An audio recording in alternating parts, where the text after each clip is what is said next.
여러분 안녕하십니까. 이루어진단 라이브 김대홍입니다. 윤석열 대통령 탄핵 소추안이 어제 국회를 통과했습니다. 대통령의 직무는 정지됐고 한덕수 총리가 권한 대행을 맡게 됐습니다. 여야 정치권도 탄핵안 가결 이후 요동치고 있습니다. 특히 여당인 국민의힘은 당장 당내 갈등 해소에 총력을 기울이고 있습니다. 시시각각 급박하게 돌아가는 대통령 탄핵 정국. 이루어진단 라이브 오늘은 2시간 특집으로 정치권과 법조계, 여론 분석 전문가와 함께 국회 탄핵안 통과 이후 전국을 분석하고 향후 정치권의 지형 변화를 전망해 보겠습니다. 먼저 관련 영상 보시고 토론 이어가겠습니다. 가결되었음을 선포합니다.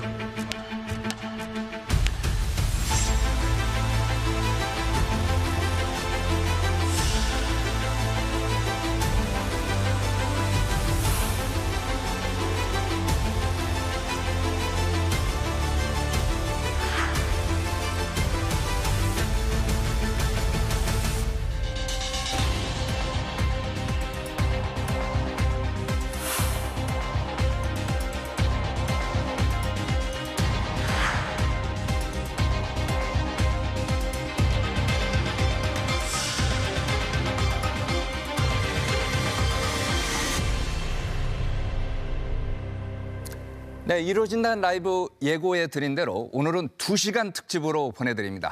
그래서 평소보다 많은 분들을 스튜디오에 모셨습니다. 출연자들 소개하겠습니다. 먼저 더불어민주당 박수현 의원 나와 계십니다. 안녕하세요. 안녕하십니까? 네. 국민의힘 윤희석 대변인 나오셨습니다. 안녕하세요. 안녕하십니까? 김광삼 변호사도 모셨습니다. 안녕하세요. 예, 안녕하세요. 끝으로 여론 분석 전문가죠. 윤희용 오피니언즈 대표 함께하십니다. 안녕하세요. 네, 안녕하십니까? 자, 네 분도 인사 나누시죠? 안녕하세요. 네, 반가워요. 자, 먼저 어제 표결에서 204명이 탄핵에 찬성을 했습니다. 이번 표결의 의미가 무엇인지 각자 저희가 쓰라고 했죠. 네, 들어주시겠습니까? 네, 앞을 보게 해주고 먼저 박 의원부터 왜 이렇게 쓰셨는지 말씀해 주시겠습니까? 예, 물론 한마디로 표현하면 국민의 승리다 이렇게 말씀을 드릴 수 있겠습니다. 그러나 그것을 더 들어가 보면 우리 한국 사회가 그동안 많은 도전 또 위기에 직면하면서 그것을 극복해온 그 시민의 역량, 민주주의 역사가 있거든요. 바로 그러한 민주주의 역사가 어제 그러한 어떤 위기를 극복해낸 그런 중요한 어떤 우리 한국 사회에 쌓여 있는 중요한 가치가 아니겠는가. 그래서 저는 민주주의라고 하는 키워드를 한번 골라봤습니다. 민주주의. 네. 네. 대변인은 어떻게 보셨습니까? 예, 제가 헌재 시간이라고 썼는데요. 헌정사상 탄핵 소추안 의결은 3번째입니다. 첫 번째 노무현 대통령 때는 헌재에서 기각이 됐고 두 번째 박근혜 대통령 때는 인용이 됐습니다. 결론은 탄핵까지 가는 과정에서 헌재가 결정을 하는 거잖아요. 헌재가 결정할 거다. 예, 국회에서 의결되는 과정이 대단히 험난하고 혼란도 많이 있었는데 이제 그것은 일단락이 됐고 윤 대통령에 대한 마지막 판단은 헌재에서 결정하게 되는 것이니까 지금부터는 헌재에 맡겨두고 네. 헌재 시간이라는 것을 국민들께서 아신 후 네. 혼란을 조금이라도 수습할 수 있는 그런 상황이 되기를 바라는 마음에서 헌재 시간이라고 썼습니다. 김광삼 변호사까지는 뭐라고 쓰셨죠? 저 앞을 보여주시고요. 네, 말씀해 주십시오. 저는 이제 당연지사라고 그랬어요. 그래서 지금 대통령이 지금 우리나라 어떤 자유민주국가에서 해서는 안 될, 당연히 해서는 안 될 일을 했기 때문에 네. 당연히 탄핵되는 것이 마땅하다 이렇게 봅니다. 이제 많은 분들은 뭐 민주주의의 승리, 자유민주주의, 국민의 승리 이런 얘기를 하고 있는데 그것도 당연한 거예요. 그래서 네. 어제 어떤 탄핵 소추안이 가결되는 것은 당연했다고 보고요. 이제 기각이 됐다고 한다면 그건 당연한 게 아니겠죠. 그래서 대통령이 당연히 하지 않아야 할 걸 안 해야 한다는 것을 인식을 해왔음에도 불구하고 이제 하지 않은 거 아닙니까? 그래서 이거 자체가 이제 워낙 우리가 뭐 민주주의 그런 얘기를 많이 했기 때문에 당연히 소추돼야 할 내용이 의결이 된 것이라 이렇게 봅니다. 그래서 당연지사다. 네, 알겠습니다. 자, 윤 대표께서는 어떻게 쓰셨죠? 네, 저는 군주민수라고 했는데요. 많이 이제 아실 텐데요. 임금이 배이고 백성은 이제 물이다라는 뜻인데요. 지난번 이제 계엄 해제를 요구하면서 시민들이 국회로 모였고 또 어제도 많은 시민들이 또 여의도에 모여서 요구하고 하는 모습들을 보면서 권력자를 백성이 사실은 탄 배를 네. 백성들이 뒤집었기 때문에 지금 이 군주민수라는 사자성어 가장 적합하지 않을까 생각됩니다. 알겠습니다. 어제 뭐 다양한 이유가 있었겠지만은 여러 가지 이유 중에서 하나를 딱 고른다면은 박 의원께서는 뭘 고르겠습니까? 왜 이런 결과가 나온 것 같아요?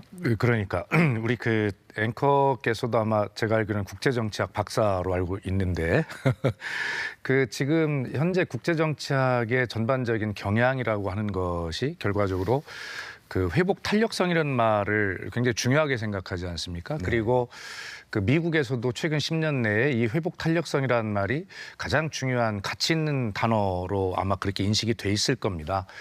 그리고 어제 우리가 탄핵 소추가 가결되자마자 이제 미국에서 논평이 나왔는데 거기에 보면 블링컨 국무부 장관도 뭐라고 했냐면 한국의 민주적 그 회복 탄력성을 높이 평가한다 이렇게 나왔지 않습니까? 네. 그래서 제가 앞에 민주주의라는 말을 썼는데 바로 이것은 어떤 개인이든 사회든 국가든 바로 위기와 도전에 직면할 수밖에 없어요. 그러나 그것을 어떻게 극복하고 해결책을 제시하면서 앞으로 나아가느냐가 굉장히 중요한 것인데요.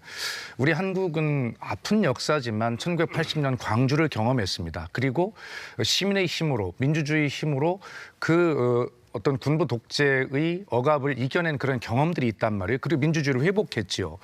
그래서 어제 박찬대 원내대표가 이 탄핵소추안 제안 설명을 하면서 썼던 감동적인 말인데 그것은 뭐냐면 아마 한강 작가의 말을 인용한 것으로 보이는데 과거가 현재에 도움을 줄 수 있는가라는 문제를 이야기를 했어요. 그래서 회복 탄력성이라는 말, 광주의 우리 경험이 그런 성숙한 민주주의, 시민 의식이 민주주의가 2024년에 이 말도 안 되는 이런 어떤 상황을 결과적으로 이겨냈다, 극복했다. 그렇기 때문에 사실 우리가 이런 혼란 속에도 대외적으로 잠깐 어떤 환율이나 그다음에 여러 가지 이제 경제적인 문제가 있긴 했지만 바로 회복이 되는 것은 바로 세계가 우리의 이 성숙한 민주 역량, 회복 탄력성을 가장 중요한 자산으로 믿기 때문이 아니었겠습니까? 다시 한번 강조하지만 여러 가지 이유를 댈 수 있겠습니다만 결과적으로는 그렇게 우리가 과거에 아픈 경험으로 집적했던 그런 민주주의 의식과 시민의식, 역량 이런 것들이 오늘날 이렇게 우리가 어제 극복하게 되는 이런 어떤 가장 중요한 요인이 아닌가 다시 한번 그렇게 설명합니다. 대변인께서 어떻게 보세요? 원인? 일단 국회는 국민의 대의기관 아니겠습니까? 국민을 대표하는 분들이 모여서 국사를 논하는 곳인데 이번 탄핵 의결을 촉발했던 비상계엄령 발동 거기에 대해서 국민들께서 동의하시는 분들이 너무 적다. 그리고 이것이 잘못됐다고 느끼시는 분들이 워낙 많기 때문에 대의기관이 국회에서 국민의 여론을 무시할 수가 없었을 겁니다. 물론 정치적인 측면에서 전략을 세우고 또 다음 대선, 다음 선거를 준비해야 되는 당들의 입장이 다 다를 수는 있겠지만 특히 여당인 저희 입장에서 얼마나 고뇌에 찬 시간을 보냈겠습니까? 그렇지만 아무리 여당이라 하더라도 한동훈 대표 발언처럼 국민만 보고 표결에 임했고 결과 여당 일부에서도 찬성할 수밖에 없었던 그런 상황이었다. 이 탄핵이라는 비극적인 결과가 낳은 그 후과에 대해서 많이 걱정을 하시지만은 일단 우리 헌법이 탄핵 제도를 갖고 있다는 것은 이러한 상황을 예정하고 있다. 이 상황에 대비해야 되는 것에 대해서도 헌법을 만드신 분들은 다 생각을 하셨을 거 아니겠습니까? 그것이 작동됐다는 거고 중요한 것은 이러한 탄핵 사태에 있어서 얼마나 혼란을 빨리 잘 수습하느냐. 그래서 제가 앞에 말씀드렸던 헌재 시간, 이 시간 동안만이라도 이 혼란이 잘 수습될 수 있도록 양 당이 잘 협조를 해야 한다. 알겠습니다. 이런 말씀 드립니다. 김 변호사 같은 경우는 또 정치 평론도 하시지 않습니까? 저희가 이 프로그램 보시는 시청자분들께서 가장 궁금해하는 게 이런 거였던 것 같아요. 국민의힘 찬성표가 얼마나 나올까? 결국 204표면은 192. 이게 이제 야당이 모두 찬성을 했을 때 국민의힘 에서도 12명, 최소 12명 정도는 찬성표를 던졌다. 이렇게 생각할 수 있는 거 아닙니까? 이 12명의 숫자라는 게 어떤 의미가 있을까요? 근데 엄청난 의미가 있죠. 일단 뭐 200명이 되지 않으면 또 탄핵이 가결될 수 없는 상황이었잖아요. 네. 그런데 이제 처음에는 사실 이제 부결됐어요. 1차 때는. 근데 2차 때 이제 가결됐는데 저도 마찬가지고 상당히 많은 국민 대부분이 지금 12표가 아니고 적어도 30표 정도는 국민의힘에서 이탈표가 나올 거라고 예상을 했어요. 그렇죠. 근데 결과적으로 따지면 204표로 가결됐거든요. 그러면 12명밖에 나오지 않은 겁니다. 그래서 탄핵 의결의 어떤 정족수는 채웠지만 이것은 일부의 어떤 국회의원들이 민심에 따르지 못했다고 저는 그렇게 보거든요. 경우에 따라서는 만약에 4명이 아니고 5명 정도의 표가 이탈이 덜 됐다고 한다면 결국 탄핵은 부결될 수밖에 없었고 그럼 결과에 또 3차 탄핵안이 또 발의될 거 아닙니까? 4차, 5차 계속 갈 거예요. 그래서 어제 탄핵 가결될 거라는 것을 뭐 대부분 많은 사람이 예측을 했죠. 그런데 아마 204표 정도로 이렇게 근소한 차이로 가결될 거라고는 사실은 예측하기 좀 쉽지 않았다. 저는 그렇게 보거든요. 이제 그만큼 현재 특히 이제 보수, 국민의힘 내부에서 뭔가 이 사태를 바라보는 시각이 상당히 다르고 이제 대다수의 의원들이 영남권 의원들이 많거든요. 뭐 대다수는 아니지만 그러면 지금 현재 어떤 당락이랄지 탄핵으로 인해서 다가오는 어떤 분리, 정치적 변동 이런 거에 너무 두려워하고 있다. 그런데 사실은요 선거가 됐건 정당이라는 것은 국민을 바라보고 하는 거고 또 국민을 바라보고 갔을 때 사실은 선거에서 승리할 수 있거든요. 근데 그게 아니고 오로지 자신들의 어떤 정책 이익을 위해서 거기에 대해서 정책 행동을 한다고 한다면 사실은 국민으로부터 여론으로부터 민심을 얻을 수 없거든요. 이제 그런 것을 직시해야 하는데 뭐 어제 가결됐기 때문에 뭐 민주주의의 승리고 막 그런 얘기를 많이 하지만 저는 아까 당연지사라는 얘기를 했잖아요. 그 이유는 뭐냐면 당연해야 될 것이 어떻게 보면 204표로 쫄아든 거라고 볼 수 있어요. 그래서 이제 앞으로 어떤 정치적인 어떤 변곡점이 어제 이후에 되겠지만 지금 어제 표의 어떤 숫자만 보면 앞으로도 보수와 진보 그리고 탄핵을 찬성한 자와 찬성하지 않는 자의 어떤 대립 갈등이 지금 뭐 국가와 국민에게 굉장히 많은 혼란을 줄 것이다. 저는 그렇게 봅니다. 윤 대표는 어떻게 보세요? 예, 지금 뭐 어제 결과가 나왔는데요. 생각보다 사실은 더 뭐 일방적으로 나오지 않아서 아쉽다고 생각하시는 분들도 있을 텐데 제가 이제 국회의원들 이제 어제 사태 상황들을 보게 되면서 박근혜 전 대통령 탄핵 때와 이제 비교하면서 네. 굉장히 이제 특히 여당에서 그때 경험이 있기 때문에 여기서 흔들리면 오히려 이제 우리가 피해를 본다라고 하는 이제 인식들 하에서 좀 소극적인 판단들을 이제 하는 모습들을 볼 수 있었는데요. 이게 보면은 박근혜 전 대통령 탄핵 때와 이번에 탄핵에 이제 비교를 해보면 그때는 국정 무능에 대한 국민적 분노, 국민적 실망들이 있었어요. 국정 무능에 대한. 그래서 어이없다, 좀 부끄럽다, 이제 이런 것들이 깔려 있는 국민적 정서였다면 이번 같은 경우는 이 계엄군들의 모습을 직접 눈으로 보고요, 헬기들을 모습을 보면서 많은 국민들이 생명에 대한 위협을 느낀 것에 대한 이제 분노가 있는 겁니다. 우리가 통상 여론을 보게 될 때는 수치가 뭐 70%다, 이때 또 70%가 어디가 더 높다, 수치의 높낮이를 많이 얘기하는데 여론에는 수치의 높낮이 외에도 그 스트렝스, 강도가 있는 것이거든요. 그러니까 여론에 이제 비슷한 수치가 나온다 하더라도 여론의 강도를 봤을 때는 네. 지난번 때와 지금은 사실 비교할 수 없을 정도로 강한 이제 강도를 갖고 있는 그런 상황입니다. 그런데 국회의원들이 특히 여당에서 이것을 지난번과 비교함으로써 우리가 좀 판단을 정교하게 해야 된다, 이런 이제 전략적인 사고를 하고 있는데 국민적인 생각을 상당히 오판한 것이다. 그래서 앞으로 이러한 기류도 사실은 유지하기가 쉽지 않을 것이다, 이렇게 일단 보고 있습니다. 자, 궁금한 게 국민의힘 얘기를 이제 하다 보니까 그런데 국민의힘 내부에서는 나름대로 선방했다고 평가하십니까? 어떻게 보십니까? 선방이라는 의미는 12표. 12표가 많았냐는 말씀입니까? 네. 예상보다는 적었죠. 예상보다는 적었다. 예, 예를 들어서 그 원내대표 선거가 목요일 날 있었는데 그때 비윤이라고 할 수 있는 김태호 의원이 34표를 얻었어요. 저희 당 의원 수가 108명인데 2분이 빠졌고 3분의 1씩 하면 36명씩이 3분의 1입니다. 권성동 의원이 당선되면서 딱 3분의 2인 72표를 얻었고 김태호 의원 3분의 1 정도 얻었다고 봤을 때 탄핵과 원내대표 선거는 다를지언정 어느 정도 탄핵 찬성으로 기울 수 있는 의원 수는 적어도 한 20명 정도는 되지 않을까. 그래서 한 210표는 넘을 것으로 예상을 했었는데 네. 좀 적었죠. 한 10표 정도 덜 나온 것으로 평가가 되고 그 이유는 탄핵안에 추경호 전 원내대표가 내란죄에 연루됐다. 이런 부분이 섞여 있어서 탄핵안이 만약에 통과될 경우 저희 당에 대한 위헌정당 심판이 가능하고 그것이 받아들여질 경우 저희 당 소속 의원들의 의원직이 사라지는 뭐 그런 것까지 아마도 의원들께서 염려를 하신 것이 아닐까. 표결 직전에 그런 얘기가 많이 돌았는데 네.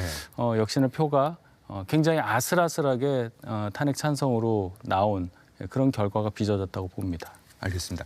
자, 윤 대통령이 탄핵안 가결 직후에 또 담화를 이제 발표를 했습니다. 먼저 그 얘기 한번 들어보겠습니다. 저는 결코 포기하지 않겠습니다. 저를 향한 질책, 격려와 성원을 모두 마음에 품고 마지막 순간까지 국가를 위해 최선을 다하겠습니다. 공직자 여러분께 당부드립니다. 어렵고 힘든 시간이지만 흔들림 없이 각자의 위치를 지키며 맡은 바 소임을 다해 주시기 바랍니다. 자, 마지막까지 최선을 다하겠다. 대통령이 이렇게 얘기를 했는데요. 어떻게 평가하십니까? 지금 윤희석 대변인께서 이제 헌재의 시간, 헌재의 판단을 말씀하시면서 이후의 시간이 좀 혼란스럽지 않게 양당이 잘해야 된다는 취지의 이제 좋은 말씀을 주셨습니다. 그런데 지금 대통령의 저 담화, 저런 것들이 결과적으로 혼란을 굉장히 부추길 수 있는 그러한 태도라고 보여지는 것이죠.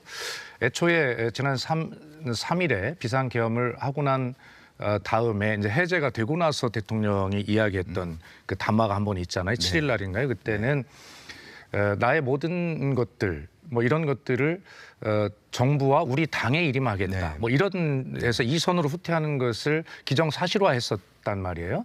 그런데 그 뒤에 다시 발표를 해서는 완전히 국민과 함께 싸우겠다 이렇게 하셨어요. 그래서 굉장히 그 광장의 혼란이 깊어진 것 아니겠습니까? 그런데 또다시 국회가 탄핵소추안을 가결했는데 끝까지 지금 해보겠다 이런 걸 이야기하잖아요. 적어도 저런 어떤 대통령의 담화는 적어도 강력한 어떤 뭐 우리가 극우라는 표현을 해도 될지는 모르겠습니다만 그런 어떤 강성 지지층들에게 결집해 달라, 끝까지 함께 나와 버텨 달라, 광장으로 나와서 헌재의 시간을 쉽게 얘기하면 압박해 달라라고 하는 그러한 메시지로 읽힐 수 있기 때문에 결과적으로는 이 보수와 진보 아니면 탄핵에 찬성하고 반대하는 이 양대 세력이 이제는 국회 여의도가 아니라 헌법재판소 앞에 몰려가서 서로 주말마다 시위를 하는 이러한 극한 대결로 가는 혼란의 시간을 오히려 저런 내란 수계의 어떤 혐의를 받고 있는 피소추인 아닙니까? 정말 반성하고 국민께 엎드려 현재 100배 사죄를 해도 부족한데 저러한 어떤 담화를 발표해서 지금 윤희석 대변인이나 저나 걱정하는 이러한 어떤 혼란의 시간을 부추기는 저런 것은 결코 바람직하지 않다 이런 느낌을 가지고 있습니다. 대변인 어떻게 생각하세요? 대통령께서 결국은 끝까지 투쟁을 해서 이 탄핵 의결이 부당함을 증명하겠다 뭐 이런 의지의 표현 아니겠습니까?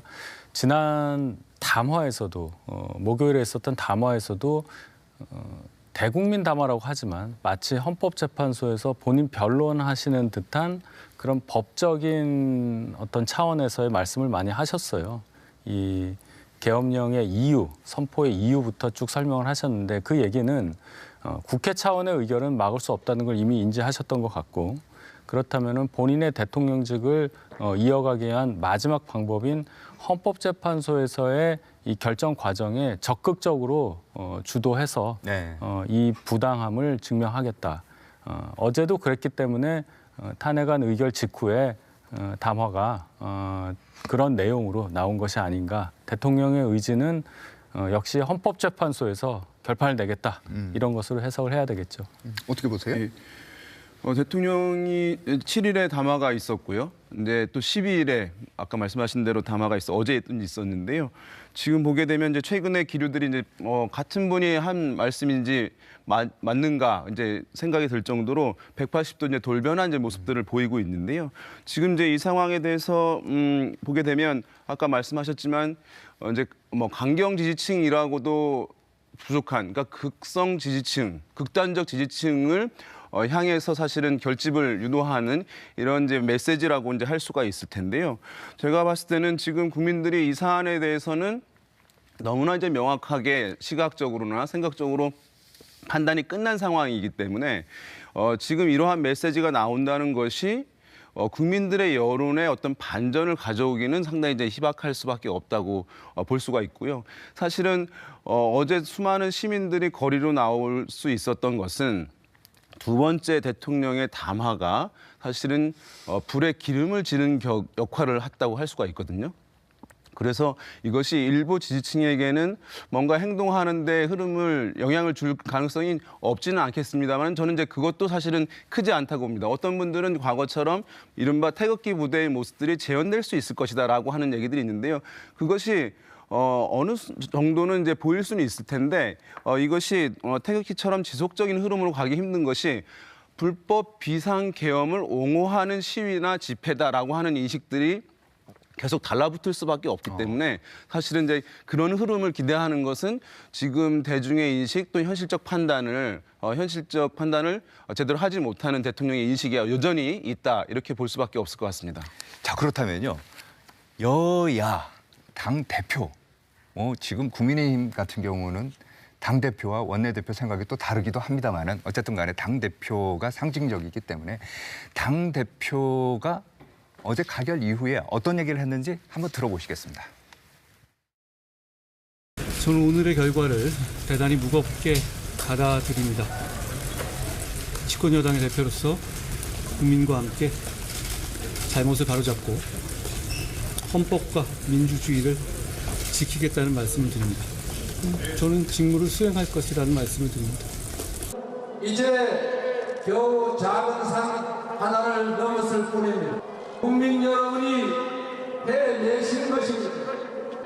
전 세계에 없는 무혈 촛불혁명을 이뤄냈던 것처럼 다시 빛의 혁명을 만들어내고 있습니다. 언론 보도를 보면요. 한 대표 체제가 이제 붕괴 수순을 밟고 있다 이런 얘기를 하는데 변호사님 어떻게 보세요? 이제 그런 가능성이 크죠.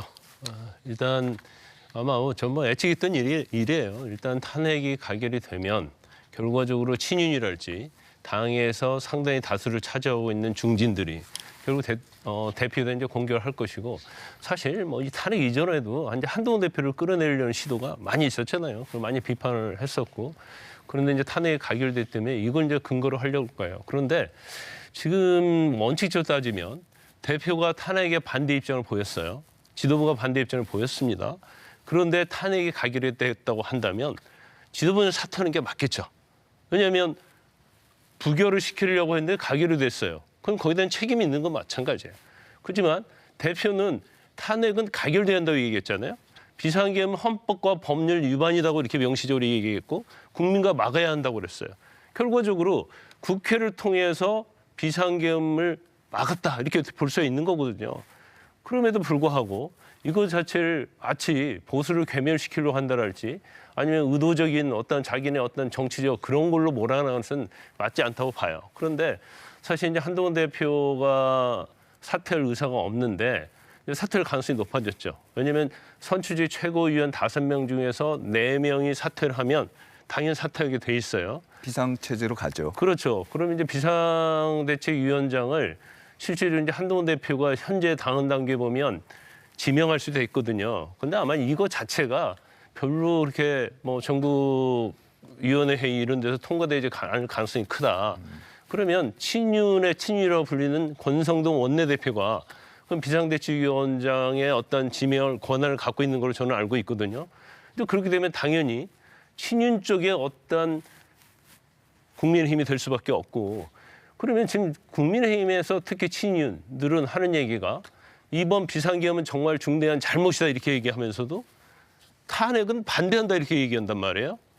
그러면 이건 굉장히 모순적인 거예요. 그러면 자기들만의 국민의힘이 대통령을 옹호하고 대통령을 옹호하는 것은요. 결국 비상계엄을 옹호하는 것이 될 수밖에 없는 상황인데 과연 이러한 국민의힘이 국민으로부터 지지를 받을 수 있는가? 네. 다음 선거에서 과연 뭐 이길 수 있는가? 거기에 대해서 굉장히 회의적일 수밖에 없는 거죠. 알겠습니다. 어떻게 보세요? 일단 이 탄핵에 대한 판단과 집권 연장 또는 다음 대선에서의 어떤 승패 이것을 자꾸 연결지어서 생각하는 그런 저희 당의 분위기가 좀 있다고 봅니다. 탄핵에 대한 판단은 대통령의 비상계엄령 발동과 관련한 것, 거기에 대한 어떤 가부, 거기에 대해서 판단을 내리고 거기에 그쳐야 하는데 그렇죠. 탄핵이 통과가 되면 대통령이 탄핵이 되면은 이어서 열릴 조기 대선도 우리는 질 것이고 그렇게 되면 정권을 잃게 되고 잃게 됐을 때 어떻게 된다. 이러한 과거의 상처 속에서 판단이 많이 흐려졌던 그런 상황이 이어졌다고 봅니다. 한동훈 대표는 탄핵을 찬성을 했고 그 명분도 충분히 국민들께 설명을 했는데 어쨌든 저희 당 의원들의 대다수는 탄핵에 반대를 한 결과 그 이후에 어제 탄핵안 의결 이후에 대단히 당이 시끄러웠습니다. 김광선 변호사께서 말씀하셨지만은 당대표로서의 권한으로 비대위원장을 임명할 수는 있어요. 그렇게 돼 있습니다. 그런데 그 이전에 선출직 최고위원 5명 중에 4명 이상이 사퇴를 하게 되면 지도부는 붕괴하고 자동적으로 비상대책위원회가 출범하게 돼 있습니다. 이미 5명 전원이 사퇴 의사를 표명했기 때문에 현재 지도부는 없다고 해도 과언이 아닙니다. 그럼 남은 것은 비대위원장 임명 과정 하나만 남는데 설령 한동훈 대표가 사퇴하지 않고 지금 건재해 있다 하더라도 권한은 비대위원장 임명하는 권한 하나밖에 없고 본인이 임명하는 게 아니라 전국위원회의 의결을 거쳐서 형식적으로 요식행위로 임명하는 것밖에 남지 않아요. 임명할 사람이 없기 때문에 당대표가 임명한다고 되어 있는 겁니다. 또는 당대표 권한대행, 당대표 직무대행 이런 분들이 임명하게 돼 있어요. 그러면 한동훈 대표가 어쩔 수 없이 물러날 수밖에 없는 상황에서는 당대표 권한대행을 권성동 현 원내대표가 하게 되고 권성동 원내대표가 당대표 권한대행, 직무대행의 자격으로 비대위원장을 임명하게 되는 그런 수순을 밟게 되지 않을까 이렇게 봅니다. 자, 민주당 얘기도 한번 해보죠. 예. 민주당 같은 경우는 탄핵안 가결되면서 그동안 이제 총력을 쌓았던 목표는 달성됐다. 네. 그러면은 당내 분위기가 자 이제 조기 대선이다 이런 분위기가 있나요? 어떻습니까? 속으로는 아마 민주당 사람들은 지금 그걸 생각하고 지금 막 환호하고 있을 거야. 이게 국민적 시각일 겁니다. 네, 박 의원도 민주당이잖아요. 그러니까 그런 시각으로 보고 계실 거예요. 네. 저희들이 그걸 잘 알고 있습니다. 그렇기 때문에 절대 그렇게 해서는 안 된다라고 하는 것이 저희들의 다짐이고 결의입니다. 그래서 어제도 의원총회를 통해서 이런 결의를 다시 한번 하고 이재명 대표도 탄핵 소추안이 가결되고 와서 바로 열린 의원총회에 들어와서 한 첫 마디가 바로 그거였어요. 어떤 논평 말도 붙이지 않고 엄중하고 신중하게 그리고 언행에 주의하고 이 말이 첫 마디였거든요. 왜 그만큼 민주당이 이 탄핵이라는 사태를 통해서 민주당이 조기 대선을 통해서 차기 집권을 노린다라고 하는 정파적인 어떤 정치 이익을 얻기 위한 집단으로 보이는 순간 저희는 끝난다라는 걸 잘 알고 있습니다. 죄송합니다만 제 페이스북에도 저는 별건 아닙니다만 그렇게 어제 느낌을 그렇게 썼지요. 국민의 승리입니다. 그러나 국민께 또다시 대통령 탄핵이라는 이 아픔을 드리게 된 점을 용서해 주시기 바랍니다. 딱 그렇게 썼거든요. 민주당 의원들이 가지고 있는 마음이 그겁니다. 국민은 이 대통령 탄핵이라고 하는 또 우리 손으로 뽑은 대통령을 우리 손으로 뽑아내야 하는 그런 아픔을 좀 겪고 계신 거거든요. 그럼 국민의 아픔이 우선되고 어떻게 해야 되는가를 우리가 지금 정치권이 논의를 해야지 지금 집권 여당이 저렇게 어떤 당내의 권력 구조나 차기 대선과 연관된 이런 어떤 그 메커니즘에 휩싸여서 저렇게 휘청거리는 모습은 탄핵에 이르게 한 대통령을 잘못 보조한 집권당의 책임에 이어서 또 다른 국민께 잘못을 저지르는 것이다. 이런 생각을 저희들이 타산지수로 보고 있는 것이거든요. 물론 속으로 저희가 여러 가지 정치적 계산을 안 할 수는 없겠습니다만 적어도 한 가지만 예를 들겠습니다. 이제 트럼프 2기 행정부 출범이 한 달도 채 남지 않았잖아요. 그런데 지금 우리 삼성과 SK 하이닉스가 미국에 엄청난 투자를 한 그 소위 반도체법 이거에 의해서 지금 미국의 그 보조금이 지금 미국 상무부에서 지금 지금 협상 중이잖아요. 그 엊그제 뉴스를 보니까 우리 삼성과 SK 하이닉스와 경쟁을 하는 마이크론사는 벌써 8.8조 원이라고 하는 정책 보조금을 받기로 협의가 끝났어요. 그런데 우리가 이 탄핵 정국에서 우리 대한민국의 산업부는 과연 삼성과 SK 하이닉스가 미 상무부와 이런 협의를 하는데 좀 도움을 줄 수 있는 상황인가? 집권당은 그런 정신이 있는가? 이런 문제 큰일 아니겠어요? 이런 문제를 도대체 이것은 여야를 떠나서 경쟁이지만 우리 집권당이 빨리 그러한 메커니즘에서 그런 프레임에서 빨리 질고에서 빠져나와서 적어도 대통령은 직무 정지 상태지만 집권당으로서 또 야당과 잘 협의를 하면서 이러한 어떤 우리의 문제들을 빨리 해결하는 그러한 어떤 정치 본령의 모습으로 빨리 돌아와야 된다. 그것이 아까 윤희석 대변인께서 말씀하신 혼란을 줄여야 된다라고 하는 그런 말씀의 취지가 다 제가 드린 말씀 담겨 있을 겁니다. 알겠습니다. 이게 이제 보게 되면 민주당 말씀을 하셨는데 이 국면은 이제 뭐 야당한테 절대적으로 이제 유리한 국면으로 좀 흘러가고 있는 것은 이제 정치적으로 분석할 수 있을 텐데요. 그렇지만 이제 야당이 뭐 이후의 모든 과정들이 야당의 이제 우위로 간다라고 단언할 수는 없어요. 왜냐하면 첫 번째로 이유는 야당이 사실 지금까지 여러 가지 좀 과도한 모습들 보이는 것에 대한 국민적 용인이 있었던 것은 윤석열 대통령에 대한 이제 거부감이 컸기 때문에 그것에 대해서 방어할 이제 도구로서 필요성이 있었기 때문에 그런 이제 적대적 공존에 대한 측면이 있었기 때문에 용인하는 측이 좀 큰 측면이 있었는데 이제 윤석열 대통령이 사실은 이제 힘을 완전히 상실한 상황이기 때문에 평가는 또 냉정해질 수 있는 부분이 있겠고요. 지난번 이제 대선 같은 경우, 그러니까 그 박근혜 대통령 탄핵 이후의 대선 때 보게 되면 일방적으로 문재인 후보가 대통령 당선됐다라고 생각하시는 분들이 있는데요. 당시 문재인 후보가 얻었던 득표율이 41%입니다.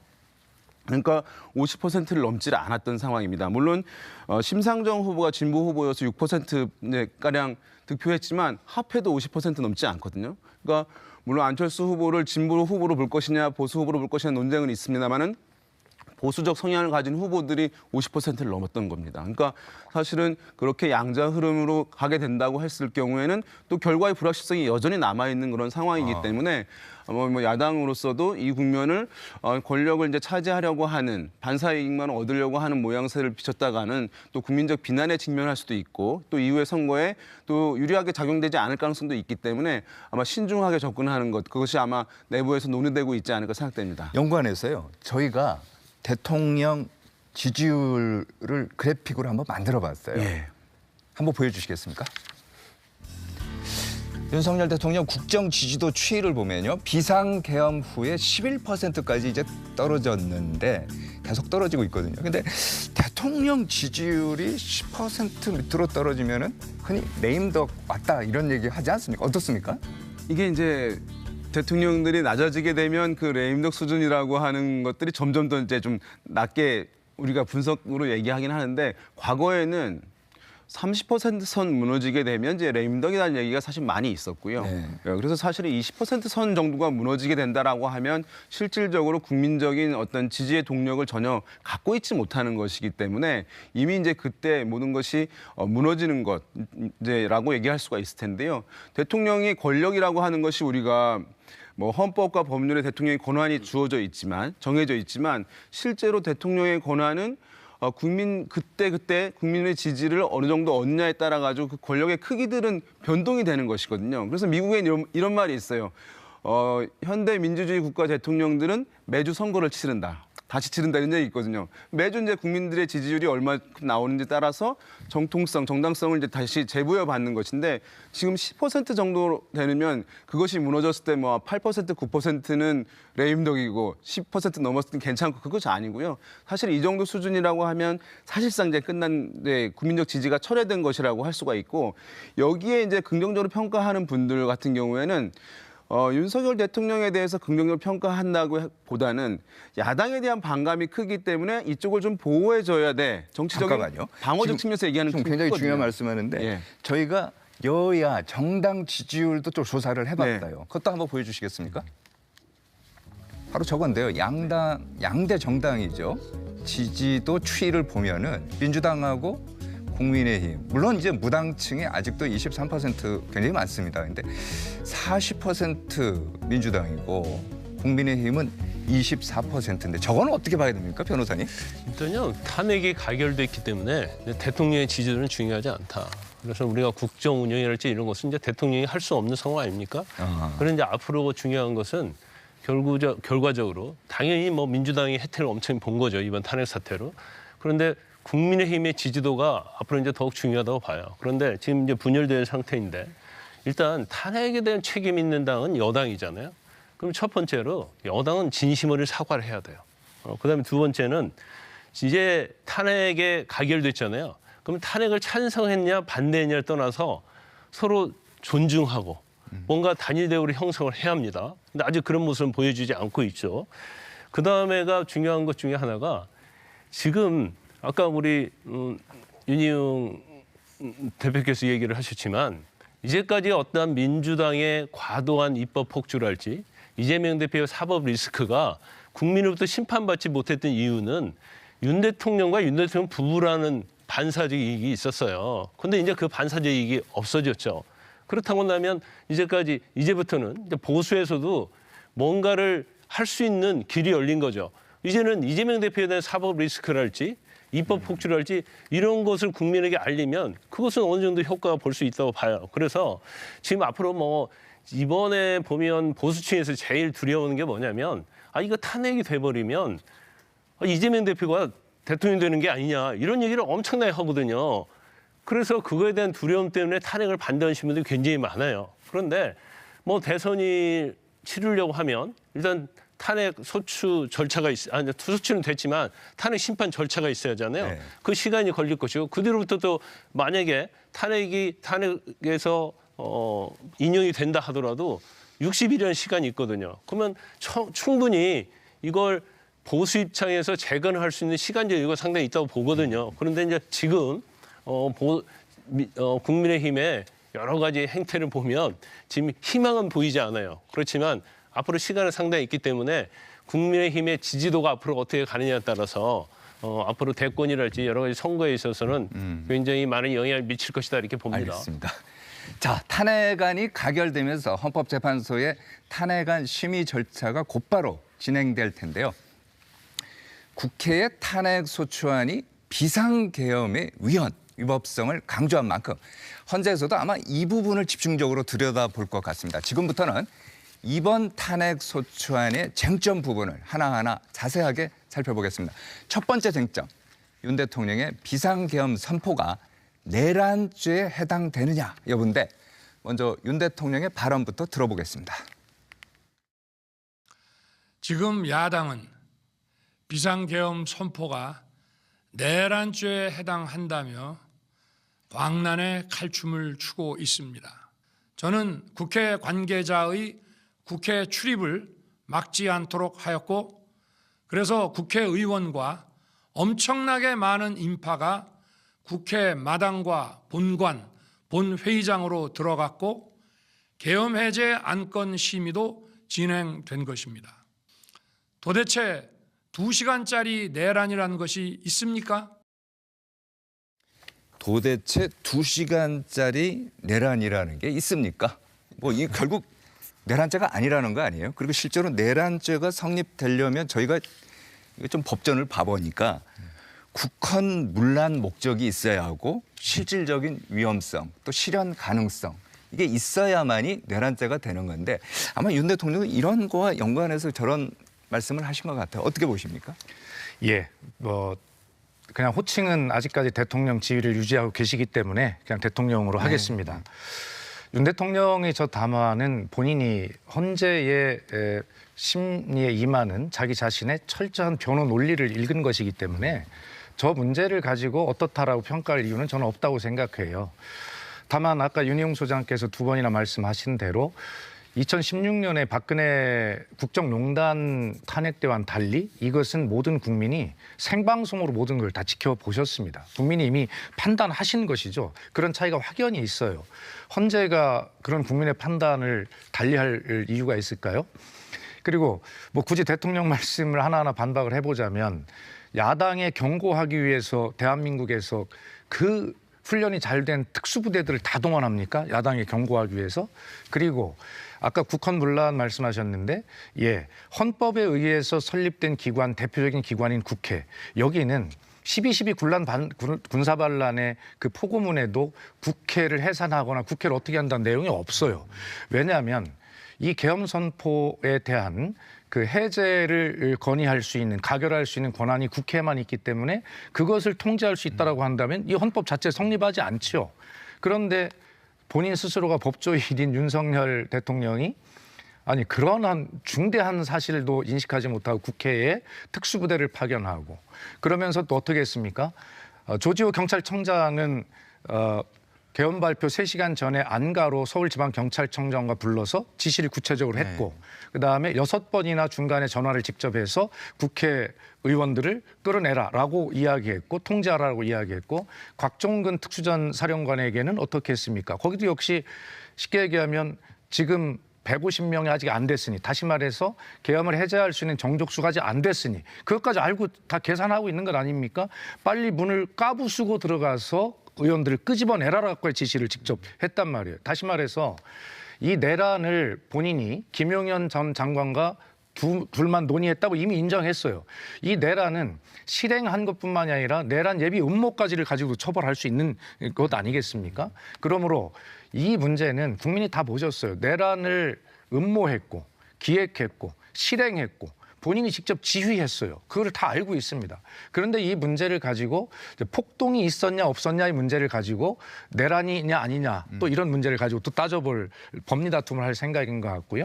그다음에 이것이 헌재 심리가 진행되는 동안에 우리 변호사님 설명 계시겠습니다만 형법이 적용이 되느냐 안 되느냐 이 문제를 가지고 또 이제 지연을 해보려고 하는 것 같은데 그러나 결론을 내리면 제가 법률 전문가는 아닙니다만 이미 국민의 마음속에 이 모든 것들을 생생하게 라이브로 전부 다 생방송 보듯이 모든 것을 국민이 지켜본 사건입니다. 그렇기 때문에 이것이 내란이 아니다라고 이야기하는 것은 궤변에 불과하다 이런 생각을 갖습니다.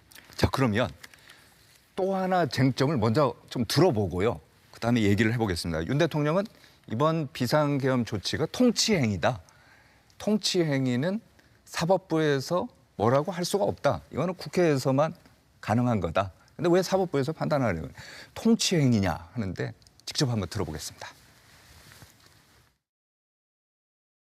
대통령의 비상계엄 선포권 행사는 사명권 행사, 외교권 행사와 같은 사법심사의 대상이 되지 않는 통치행위입니다.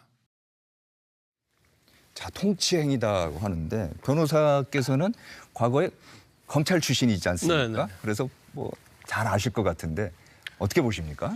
근데 이 비상계엄은요, 통치 행위 중에서 가장 고도의 정치 행위는 맞습니다. 그런데 비상적 고도의 통치 행위라고 해서 다 사법 심사의 사법 판단에 애외가 되는 건 아니에요.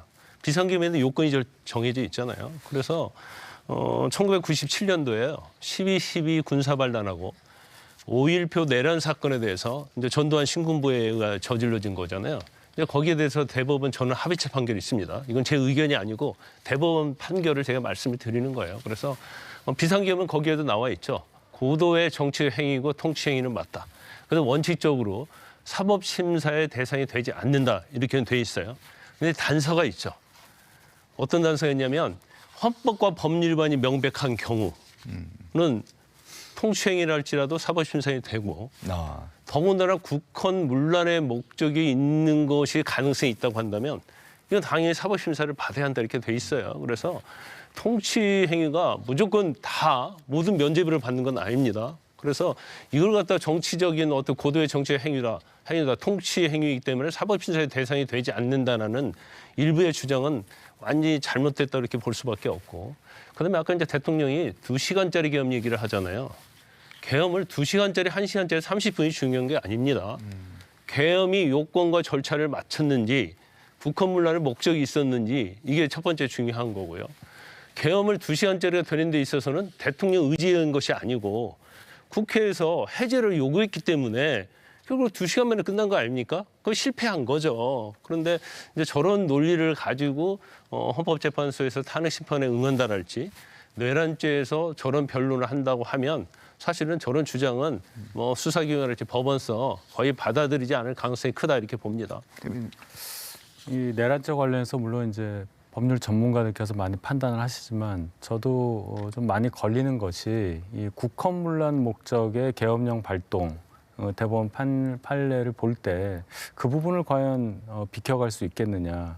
또 헌법과 법률을 위반했을 때는 당연히 사법심사의 대상이 된다. 아무리 통치행위를 할지라도 이런 것들도 일반인이 듣더라도 이 부분에 대해서는 생각할 여지가 많아 보입니다. 지금 윤 대통령한테는 두 가지 장애물이 있는 거죠. 탄핵 이제 심판에 임해야 하는 게 하나가 있고 탄핵을 그 장애물을 넘는다 하더라도 현직 대통령으로서 기소될 수 있는 두 가지 죄 중에 하나, 이 내란죄에 관련한 이 사법 절차를 밟아야 한다. 이 두 가지가 있기 때문에 두 개 또 연결이 됩니다. 그래서 윤 대통령이 지금 천명하신 대로 법적 판단을 받아보겠다. 그 변론의 중심에 본인이 서겠다. 이렇게 말씀하셨는데 결과에 대해서 어떻게 될지 저희 입장에서는 뭐 지켜보는 방법밖에 없겠습니다. 알겠습니다.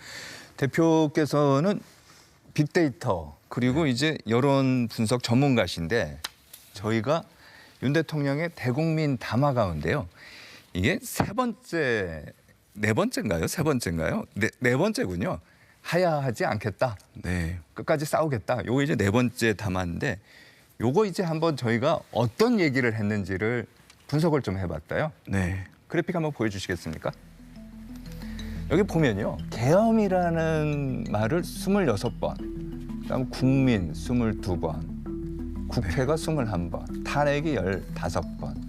그러니까 주요 단어 사용 횟수인데 이게 어떤 의미가 있습니까? 이제 이 뭐 단어 빈도수를 가지고 내용이 어떻게 되었는지 우리가 이제 분석하는 것을 뭐 텍스트 분석 방법론이라고 하는데요. 지금 우리가 대통령이 지난번 이제 처음 부결됐을 때 이제 굉장히 짧은 담화가 있었잖아요. 1분 50초짜리. 그때 내용들을 보게 되면 심려를 끼쳤다, 송구스럽다라는 표현들이 명확히 들어가 있어요. 그러니까 매우 짧았지만 이것이 들어가 있으니까 뭐 짧은 것에 대한 비판은 있었습니다만 이제 그 내용은 반성을 하는구나라고 하는 이제 인식들이 있었는데 지금 이제 뒤에 방금 보여준 것을 보게 되면 거기에 눈여겨보는 것이 이제 이겁니다. 야당이 이제 16번 나왔어요. 국회가 21번 나왔고 민주당이 3번을 나왔습니다. 이걸 다 합하면 40번이거든요. 근데 계엄이라고 하는 단어는 이제 26번이 제일 크게 보이지만 실제로 보게 되면 이것이 국회의 중심인 민주당에 대한 잘못을 지적하는 이제 모양새라고 이제 사실은 그 담화 내용들을 우리가 한눈에 파악할 수가 있습니다. 지금 보면 야당, 국회, 민주당 이것이 합한 게 제일 많은 것이거든요. 그러니까 이것을 보게 되면은 5일 만에 입장이 완전히 번복된 것이라고 이제 볼 수가 있어요. 첫 번째 어쨌든 아까 말씀드린 대로 심려를 끼쳐서 이제 죄송하다라고 하는 내용들이 있는데 지금 이제 이 담화 내용을 보게 되면 난 잘못한 게 없다. 그리고 마지막까지 버티겠다라고 하는 것이니까 이것을 보게 되면 일반 국민들은 상당히 좀 어이가 없다라고 황당한 모습들을 줄 텐데 이것이 저는 여당 국회의원들 이제 가결하는데도 상당히 영향을 주었다고 생각합니다. 그 숫자가 뭐 생각보다 크지 않다라고 하는 말씀도 있으시지만 왜냐하면 대통령이 약속을 했는데 반성하고 미안하다. 그다음에 여당에 일임하겠다라고 약속을 했는데 그것을 정면으로 어긴 모습으로 가져오니까 양심이 있는 이제 여당 국회의원들 또 젊은 국회의원들 또 이제 수도권에 있는 국회의원들 중심으로 해서 이렇게 했다가는 더 큰 위기가 발생할 수 있을 것이다라고 하는 이제 걱정과 우려움이 있었다고 저는 보입니다. 그래서 이 가결되게 되는데 상당히 사실은 오히려 이제 역효과를 가져온 대통령의 담화라고 볼 수가 있겠고요. 대통령의 담화가 이제 계속 이런 식으로 이제 나오고 있는 것이기 때문에 국민들도 이것은 이제 어떤 일말의 어떤 이해나 어떤 용인 이런 것으로 가서는 안 되겠다라고 하는 그 기류를 더 강고하게 하는데 영향을 주었다라고 볼 수밖에 없을 것 같습니다. 제가 조금만 설명을 좀 붙이면 저는 굉장히 안타까운 게 대통령의 그 계엄 선포문 거기에도 그렇고 계속 뒤에 보면 지금 이제 윤 대표께서 말씀하신 대로 국회, 야당, 민주당의 어떤 탓 이유 때문에 내가 계엄도 했다 이런 걸 계속 말씀하고 계시거든요. 그런데 어떻게 해서 저렇게 대통령께 잘못된 정보를 누가 저렇게 입력을 시키는지 정말 어떻게 대통령을 저 지경으로 몰았는지가 너무 저는 불행의 씨앗이라고 생각해요. 그래서 소통이 부족했는데 저는 윤 대변인한테 미안하지만 국민의힘에게 여러 차례 이야기했어요. 대통령께 제대로 된 정보를 좀 알려드려라. 자, 그러면 제가 잠깐만 대통령의 그 말씀 중에 왜 정보가 잘못된, 너무나 국민 여러분께서 보시면 기가 막히실 거예요. 누가 대통령에게 저런 정보를 입력했는가에 대해서 이거 책임을 우리는 물어야 된다고 생각해요. 그 내용 중에 보십시다. 거대 야당이 간첩제 개정을 가로막았다, 이런 표현도 있죠. 그런데 이 간첩제 개정은 지금 벌써 올해 11월 13일 날 국회 법사위를 여야 합의로 통과해 있어요. 그리고 여기에는 민주당이 5명이나 법을 발의해 있어요. 그런데 이것이 거대 야당이 간첩제 개정을 가로막고 있다? 우리 당이 5명이나 냈는데요. 그리고 21대 때도 홍익표 의원 등이 계속해서 이 법을 발의해 왔거든요. 그리고 가로막았다가 이미 통과되고 있습니다. 누가 이런 잘못된 정보를 대통령께 드리는 겁니까? 그리고 예산도 한번 볼까요? 예산도 야당이 원전 생태계 지원 예산을 삭감하고 체코 원전 수출 지원 예산 무려 90%를 깎아버렸습니다. 이거 완전히 거짓말입니다. 이 말도 섞여 있고 팩트도 안 맞아요. 이것이 뭐냐면 이 원전 생태계 지원 예산이라고 하는 것이 있는데 그게 총체적으로 보면 400억이 이제 편성이 정부안이 올라왔는데 국회 삭감한 건 50억 삭감을 했어요. 네. 예. 이것을 그리고 체코 원전 수출 지원 예산 삭감한 적이 없어요. 알겠습니다. 전혀 관련 없는 다른 걸 가지고 90%를 삭감했다고 하는데 적어도 정리하면 대통령이 비상계엄을 하도록 만든 야당 탓, 국회 탓, 민주당 탓, 이 기저에는 누군가 대통령께 잘못된 정보를 입력해준 시스템이 잘못된 게 있다라고 하는 것을 중요하게 지적하고 싶어서 드리는 말씀이거든요. 그 외에도 많이 있습니다만 시간 관계상 2가지만 설명드렸습니다. 제가 좀 말씀을 드려야 되겠는데요. 대통령 담화에 나타나지는 않았지만 국가기관의 국무위원이라든지 정부위원들에 대해서 계속적으로 탄핵을 시도한 것, 감사원장 탄핵이 저는 결정적이라고 보는데 대통령 직속기관이긴 하지만 독립적인 업무를 수행하는 감사원에 대해서 전 정권에 대한 감사를 시행했다는 이유, 제가 볼 땐 그렇습니다. 감사원장 탄핵을 했고요. 그리고 예산 관련해서도 물론 삭감했냐 안 했냐 이런 얘기 많이 할 수 있는 부분도 있지만 대통령실, 검찰, 경찰 이런 곳의 특활비 거기만 딱 집어서 모욕적으로 감액한 것에 대해서는 정치적 책임을 물어야 합니다. 그 부분에 대해서 대통령이 말씀하신 거고 왜 거기에만 삭감을 하고 국회 특활비 관련, 특경비 관련해서는 전혀 손을 대지 않았는지 논리가 없어요. 민주당에서 그런 식으로 다수의 힘을 국회 절대 과반 의석을 갖고 있다는 것만으로 그런 식으로 예산을 통과시킨 것, 헌정 80년 가까운 역사상 한 번도 없었던 일입니다. 거기에 대한 얘기를 듣고 싶은데 시간 관계상 여기까지 하겠습니다. 잠깐 그 팩트가 완전히 틀리기 때문에 제가 말씀을 드려야 돼요. 짧게 좀 얘기해 주십시오. 예, 그렇죠. 네. 이건 중요한 부분입니다. 우선 지금 예산은 감액안이 헌정사상 처음으로 통과가 됐는데요. 우리 국회 선진화법이 도입된 이후로 자동 부의 제도라는 게 생겼어요. 그렇기 때문에 정부 여당은 누가 여당이든지 간에 정부는 야당과의 협상이 중요하지 않아요. 시간이 되면 그냥 정부안이 통과되니까. 그래서 예결위에서 예결위안이 통과된 적이 한 번도 없어요. 이번이 처음 통과된 겁니다. 일단 그 제도의 맹점이고 그다음에 지금 예산은 계속 협상 중이었거든요. 그래서 12월 10일까지 협상을 하도록 11월 29일 날 예결위를 통과했습니다만 12월 10일까지 국회의장이 시간을 주어서 계속 협상을 하는데 정부 여당이 어떤 안도 가져오지 않았어요. 민주당 감액안에 대해서 전혀 하질 않았습니다. 이게 사실이고요. 그래서 이 문제는 저희들은 12월 30일까지 가나 보다라고 생각을 했는데 그러니까 예산 협상 중이었다 이런 얘기고 그다음에 윤 대변인 말씀하신 대로 그러기 때문에 특활비와 특정 업무 경비를 왜 삭감했느냐. 삭감 중이었지 삭감이 확정된 건 아니에요. 그래서 이 문제는 다시 말씀드리지만요. 이런 겁니다. 야당의 요구는 이 문제가 소명이 되거나 증명이 되는 그런 자료를 가지고 요구를 해라. 그건 다 그렇게 하는 것이거든요. 그런데 윤석열 정부 내년도 예산 이 부분에 대해서는 전혀 소명도 증빙도 하지 않는 그냥 깜깜이 예산으로 액수만 가져온 거예요. 그런데 자 봅시다. 지금 말씀하신 국회는 왜 안 깎았냐고요? 국회는 이미요. 특활비의 90%를 이미 삭감한 상태였어요. 국회 특활비는 지금 9.5억 원밖에 없습니다. 이미 국회는 특활비를 없어졌어요. 그 왜 없어졌는지 아시잖아요. 홍준표 지금 대구시장이 원내대표 하실 때 특활비를 가지고 내 가족 생활비를 줬다간 충격적 사건이 벌어졌고 그래서 국회 특활비는 완전히 90%를 삭감해서 없어진 상태입니다. 그런 대통령께서 그걸 모르시고 국회는 삭감 안 했다. 9억 원밖에 없는 걸 어떻게 삭감합니까? 그리고 나머지 특정 업무 경비가 한 8, 90억 있는데 그거는 전부 영수증이 다 처리되는 것이에요. 그래서 지금 윤 대변인께서 말씀하시는 그런 논리를 왜 여당에서는 그렇게 대화를 하는데 이해가 안 될까? 그리고 마지막 설명드립니다. 자, 문재인 정부의 특활비 청와대 96억이라고 얘기를 해요. 문재인 정부는요. 최재형 감사원장이 있던 감사원에서 이 특활비를 단 한 장도 빼지 않고 모두 결산 검사를 다 받았어요, 매년. 그것은 문재인 정부가 최초로 도입한 제도입니다. 그리고 저희는 늘 다 증명을 했어요. 검사를 받았고. 알겠습니다. 그 정도로 하시고요. 네네네. 뭐 짧게 얘기해 주세요. 제 변호사님. 3자 입장에서 지금 뭐 비상계획과 관련해서 예산을 깎았냐 안 깎았냐 이게 중요한 게 아니에요. 그리고 이걸 세세적으로 지금 논할 필요는 없다고 보고 윤 대통령의 어떤 담화문에 대해서 저는 뭐 동의할 수는 없습니다. 하지만 일부 동의할 부분이 있어요. 민주당의 입법 폭거랄지 22번을 거치는 탄핵소추 이런 것들은 민주당이 반성해야 할 대목은 맞아요. 하지만 이거 자체를 비상계엄으로 뭔가를 할 수 있는 사안은 아니다는 알겠습니다. 거죠.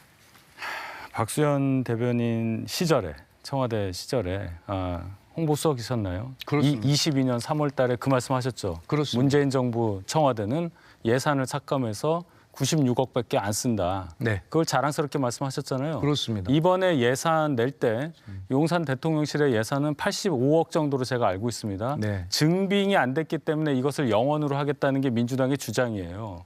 얼마나 정략적입니까? 얼마나 포갑적이에요. 민주주의 하시겠다는 그런 정당에서 증빙 안 됐다는 이유로 그런 식으로 폭력적으로 영원이라는 얘기는 모욕을 주는 거예요. 아니 그러니까 증빙을 하라고 예산을 드리겠다고. 그러니까 증빙을 안 했기 때문에 예산을 줄 수 없다. 얼마든지 그것은 협의 과정 통해서 그 해결할 수 있는 방법이 있음에도 불구하고 검찰도 영원, 경찰도 영원 이런 식으로 가는 게 무엇을 의미하는지 아니, 저희는 이해를 보세요. 해요. 자, 증빙을 안 했기 때문에 그건 그렇게 협상 과정에서 영원으로 놓고 협상을 하는 중이었고요. 그 대신에 증빙을 한 대통령 경호처, 국세청의 특수활동비, 특정 업무 경비 전액은 전혀 삭감하지 않았습니다. 알겠습니다. 이 정도로 하고요. 저희가 이제 토론하는 게 이것만 가지고 맞습니다. 1시간, 2시간 될 것 같습니다. 그런데 이게 이제 대통령님의 그 계엄을 하게 된 중요한 그런 어떤 의사결정의 정보를 제공하는 데 있어서 네. 뭔가 시스템이 잘못됐다는 얘기를 지금 지적하고 있는 중입니다. 알겠습니다. 네, 네. 자, 헌법재판소 얘기 한번 해보겠습니다. 이제 현재 6인 체제 헌법재판소 재판관 구성돼 있는데 한번 보시겠습니까? 이거 보면요. 국회 추천 여당이 이제 한 명이죠. 그리고 야당이 2명. 이제 뭐 곧 결정이 될 것 같긴 합니다만은 6명이 지금 되고 있는데 이게 탄핵을 하려면요. 6명 전원이 만장일치로 해야만 되는 거 아닙니까? 6명? 한 명이라도 반대하면 안 될 것 같은데. 우선 제가 설명을 드리는 게 맞겠네요. 이것은 이미 추천이 돼서 인사청문 절차를 앞두고 있고요. 네. 연말 안에 구인 체제가 완성이 될 것이라는 말씀을 짧게 연말에 드릴게요. 구인 체제가 된다. 그렇습니다. 예. 구인 체제가 되면은 6명이 찬성을 하면은 가결이 될 수도 있다. 인용될 수 있다. 이건가요? 그렇습니다. 구인 체제가 되면 이제 7명이 돼서 회의가 이제 심리가 시작이 되고 네. 그 중에 6인 이상이 이제 찬성을 하면 인용이든 기각이든 결정을 할 수 있는 것이 되죠. 이거 보면 변호사님, 지난번에 보면은 박근혜 대통령 같은 경우는 탄핵 심리가 한 석 달 정도 걸리지 않았나요? 92일 걸렸죠. 92일 그죠? 네. 석 달 정도 걸렸는데 이번에는 어떻게 될 것 같습니까? 일단요. 지금 탄핵 심판의 결과 인용 기각이냐 인용이냐는 지금 우리가 예측하기 쉽지 않아요. 왜 예측하기 쉽지 않냐면 이게 탄핵 사유가 된다 하더라도 현재 헌법재판소의 재판관이 6인이단 말이야. 네. 이게 굉장히 기형적 구조입니다. 그 원인이 어디에 있냐면 국회에 있는 거예요. 국회가 추천할 3명을 이제까지 당락에 의해서 이걸 추천하지 않고 있다 보니까 기형적인 구조가 된 거예요. 결과적으로 심의를 하려면 7인 이상이 있어야 하지 않습니까? 그래서 이 기형적 구조를 좀 뭔가 뭐 돌파구를 마련하기 위해서 이제 6인으로도 심리를 할 수 있게 만들었죠. 네. 근데 대통령 탄핵 심판이라는 이 엄청난 사건을 이걸 법이 규정하고 있는 것을 위반해서 6인이 심리한다는 건 맞지 않아요. 다행히도 이제 국회에서 3명 추천을 했기 때문에 이제 그 추천 절차가 되리라고 이렇게 봅니다만은.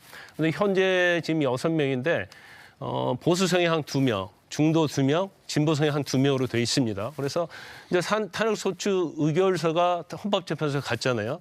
그 심리는 바로 시작할 가능성이 크다. 왜냐하면 6인 가지고 심리를 할 수 있기 때문에. 그런데 이게 정말 6인으로 심리하다가 나머지 3명이 들어와서 그 심리에 참여하는 게 맞느냐.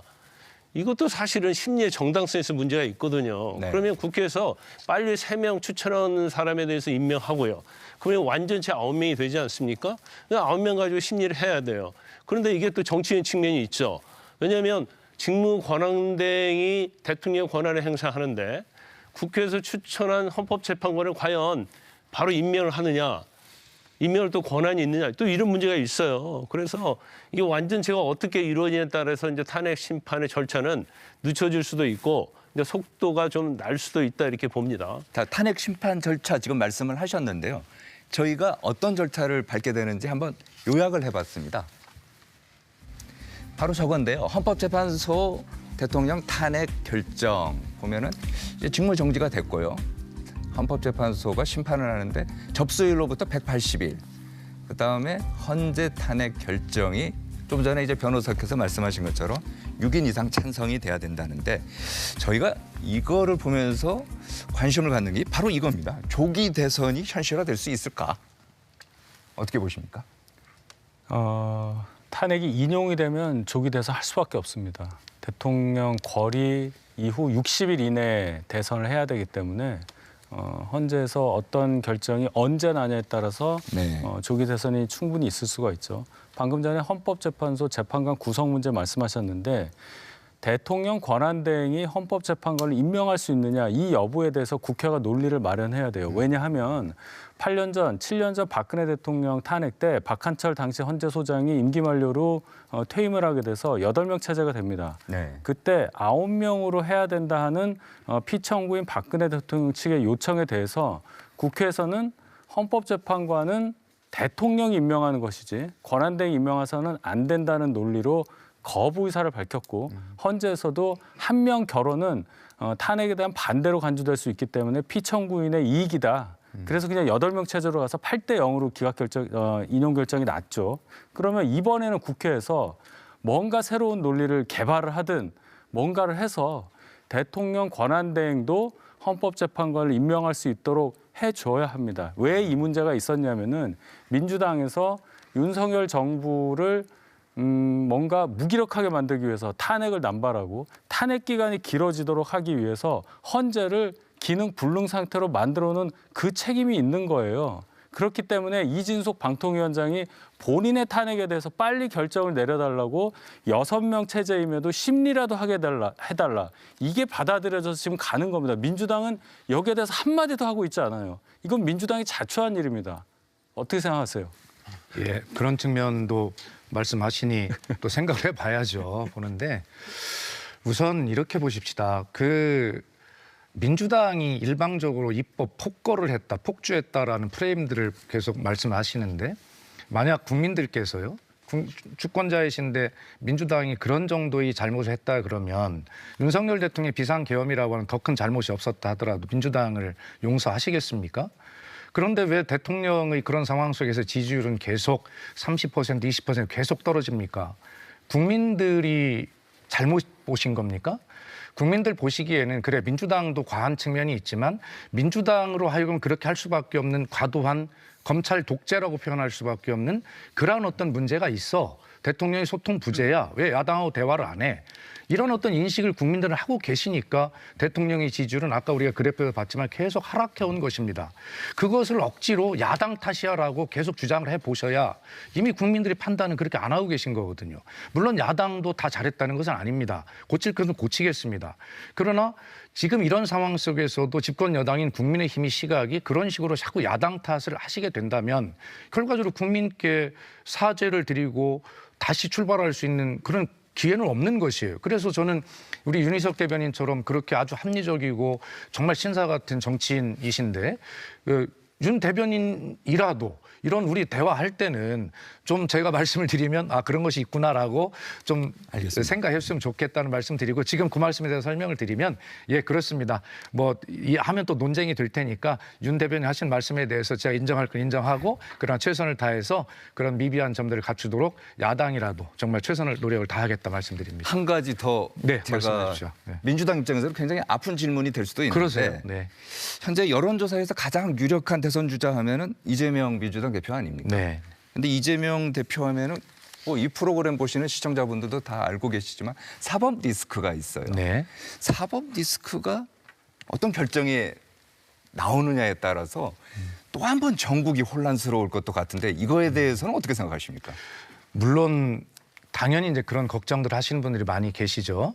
그러나 민주당의 그 이재명 대표를 민주당 계열의 어떤 정당, 민주당의 역사에서 김대중 전 대통령 이후로 연임하는 대표로 그것도 압도적으로 뽑은 이유는 근데 그것은 당원뿐만이 아니라 30%의 국민 여론조사가 포함이 됐는데 당원과 똑같이 국민 여론조사도 압도적으로 비슷했어요, 숫자가. 그렇게 보는 것은 현재 이 윤석열 정부의 무도함과 무능함이라고 저희들은 표현합니다. 이런 속에서 무너져가는 민주주의와 민생을 되살릴 수 있는 길은 강한 리더십을 가진 이재명 대표 외에는 현재로서는 대안이 없겠다라고 하는 당원과 국민의 합의라고 보거든요. 지금 말씀하신 그런 사법 리스크라고 하는 것이 현실화될 가능성이 있다 하더라도 그걸 전제로 한 것이거든요. 그렇기 때문에 앞으로 그것이 어떻게 될지는 모르겠습니다만 적어도 이것은 현재까지 이재명 대표 체제는 아직 오지 않은 미래를 가정해서 이야기할 필요가 없이 현재까지는 합의된 그런 현실적 대안이다 이런 말씀을 드리고 하나 말씀드리고 싶은 것은 탄핵은 탄핵이고 이재명은 이재명이다라는 것을 분명하게 저는 말씀을 드리고 싶어요. 탄핵은 대통령의 우현 위법한 행위에 대해서 저희가 법적인 심판을 하는 과정이고 지금 우리가 대선 이야기를 하고 있습니다만 대선은 또 다른 국민의 선택이시기 때문에 저희가 여기서 아무리 예측을 하고 민주당이 기대를 한다고 해서 될 일은 없겠죠. 그래서 저희들은 아까도 말씀드렸습니다만 이 탄핵과 국민의 아픔에 대해서 어떻게 할 것인가에 집중하지 차기 대선이나 어떤 이런 말씀은 금기어로 하자라고 하는 그런 이야기를 당내에서 좀 하고 있는 중입니다. 지금 윤 대통령이 헌법과 법률 위반으로 탄핵이 가결됐잖아요. 그래서 결과적으로 이제 법의 심판을 받았다 저는 그렇게 봐요. 이재명 대표는 이제 사법 리스크가 있잖아요. 네. 그럼 이재명 대표도 사실은 이게 현실화가 되지 않은 게 아니고 현실화돼 있잖아요. 1심에서 유죄 판결 받은 내용이 있어요. 그럼 이재명 대표도 마찬가지로 법의 심판을 받아야 하는 게 맞습니다. 근데 지금 시간과 싸움이죠. 어떻게 해서든지 조기 대선 전에 재판을 지연시켜서 대통령이 되고자 한다는 것을 우리가 뭐 다 아는 거 아닙니까? 또 보수층에서는 어떻게든 탄핵을 끌어서 그 재판의 결과까지 나와야 한다는 것이 또 보수층의 요구단 말이에요. 그러면 만에 하나 이재명 대표 사법 리스크가 결과가 나오기 전에 대선을 간다고 하면 대선에 만약에 당선된다 하더라도 이거 또 다른 또 이런 문제가 있는 거예요. 또 대통령이 또 사법 어떤 리스크고 사법의 심판을 받아야 한다는 것이 되는 거예요. 그럼 국정은 불안정할 수밖에 없고 보수나 중도에서 대통령을 또 인정하지 않을 수 있어요. 그러면 이 같은 사태가 또 일어날 수 있다는 거죠. 그래서 어떻게든 이제 시간과 싸움을 하고 있지만 저는 개인적으로 볼 때는 이재명 대표의 사법 리스크는 사법부의 검증의 시간이라고 봅니다. 그래서 검증을 통과한 다음에 대통령의 자격이 있는지 없는지를 판단하는 게 맞아요. 그게 국민들 입장에서 판단할 수 있는 것이 아닙니까? 근데 단지 탄핵의 어떤 인용 자체를 앞당겨가지고 어떤 사법 리스크를 덮는다랄지 사법부의 심판을 받지 않기 위해서 대통령이 출마를 한다? 그거 자체는 잘못하면 국가의 국민에게 불행한 결과를 초래할 수 있습니다. 예, 이게 이제 이렇게 될 거 생각해 볼 수 있을 것 같은데 일단은 탄핵과 윤석열 대통령 탄핵과 또 이재명 대표 뭐 사법 리스크를 연동하는 게 사실은 이제 뭐 딱 맞는 건 아닌 것 같아요. 그렇지만 이제 정치적으로 봤을 때 이제 이것이 흘러가는 것은 이제 광화문에서 탄핵에 대해서 반대하는 집회들이 이제 이 규모는 크지 않았지만 이제 있었잖아요. 근데 이게 지속되지는 않을 거라고 아까 말씀을 드렸어요. 왜냐하면 불법 비상계엄을 옹호하는 집회로 이제 인식될 수밖에 없기 때문에 동력이 떨어질 수밖에 없거든요. 다만 이제 이것이 변화가 될 가능성이 있어 보여요. 뭐냐 하면 강경 보수 성향층이 뭐 광화문이든 어디에서 이재명 대표의 사법 재판을 빨리 신속하게 진행하자라고 하는 성격의 집회로 제가 봤을 때는 흘러갈 가능성이 상당히 높아 보입니다. 그러면 이제 일정 정도 그런 이제 강경 보수층들을 결집하는데 이것이 이제 활용될 가능성이 저는 있다고 보고, 말씀하신 대로 이제 상당하게 잠재적인 사회 혼란 요인을 이제 담고 있는 것이죠. 이게 가는 것인데, 저는 이제 그런 면에서 봤을 때 이재명 대표나 민주당에서 이 부분을 이제 이렇게 될 것을 예상할 수 있는 것이니까 사법부에서는 윤석열 대통령의 탄핵 헌재재판소의 이제 심리와 무관하게 본인의 재판에 대해서 일정에 맞춰서 해달라라고 하는 것을 선제적으로 요청함으로써 국민들이 어떤 그런 의혹을 갖고 그것에 대해서 이제 반대 시위가 있거나 이런 것 있는 것들을 사전에 이제 무마할 수 있는 것이거든요. 그런 것은 이제 전략적으로 좀 당에서 민주당에서는 고민해 볼 수 있지 않을까 생각을 전해드립니다. 네, 알겠습니다. 여러분께서는 지금 특집 일요진단 라이브를 시청하고 계십니다. 더불어민주당 박수현 의원, 국민의힘 윤희석 대변인, 그리고 김광삼 변호사, 유니오 오피니언즈 대표와 함께하고 있습니다. 지금까지 윤석열 대통령에 대한 탄핵안 가결 통과의 의미와 이후 시급한 과제들을 중점적으로 다뤄봤고요. 이어지는 순서에서는 속도를 내고 있는 검경, 그리고 공수처의 수사 상황과 향후 정치권의 움직임을 심도 있게 분석 전망해 보겠습니다. 먼저 저희가 준비한 영상 보시고 토론 이어가겠습니다.